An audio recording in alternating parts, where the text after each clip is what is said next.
જંબુસર પોલીસની લાલાખ ગૌ તસ્કરીના 3 આરોપીઓ ઝડપાયા. પોલીસે જાહેરમાં કઢાવ્યું ફુલેકું. ભરૂચ જિલ્લાના જંબુસરમાં ગૌ તસ્કરીના કૌભાંડનો પર્દાફાશ કર્યા બાદ પોલીસે ગણતરીના કલાકોમાં જ તમામ આરોપીઓને જેલના સળિયા પાછળ ધકેલી દીધા છે. પોલીસે ઝડપાયેલ 3 તસ્કરોને સાથે રાખી પોલીસ મથકથી ડેપો વિસ્તાર સુધી પગપાળા લઈ જઈ રિકન્સ્ટ્રક્શન કરાવતા ગુનેગારોમાં ફફડાટ ફેલાઈ ગયો છે.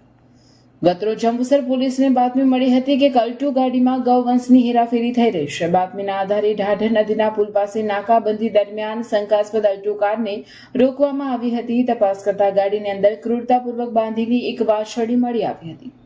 પોલીસે સ્થળ પરથી મુખ્ય આરોપી રફીક ઉર્ફે ગાંડુ ઇસ્માઇલ કુરેશી ને મુદ્દામાલ સાથે ઝડપી પાડ્યો હતો, જ્યારે અન્ય 2 આરોપીઓ નાસે છૂટ્યા હતા. નાસે છૂટેલા આરોપીઓને ઝડપી પાડવા ચક્રો ગતિમાન કરી જંબુસર પોલીસે ગણતરીના કલાકોમાં જ અતાઉલ્લા ઉર્ફે અટ્ટુ યુસુફ દશુ તથા ફૈઝુલ સઈદ લાંગિયા બંને રહેવાસી આછોદને પણ દબોચી દીધા હતા. જંબુસર પોલીસે કાયદેસરની કાર્યવાહીના ભાગરૂપે 3 આરોપીઓને સાથે રાખીને ગુનાનું રિકન્સ્ટ્રક્શન કર્યું હતું.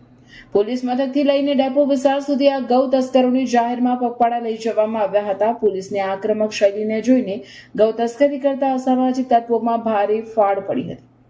પોલીસની આ ત્વરિત અને કડક કામગીરીને પગલે સ્થાનિક ગૌરક્ષકો અને નગરજનોમાં ખુશી જોવા મળી હતી. ગૌરક્ષકો દ્વારા પોલીસની આ કામગીરીને અભિનંદન પાઠવી બિરદાવવામાં આવી હતી.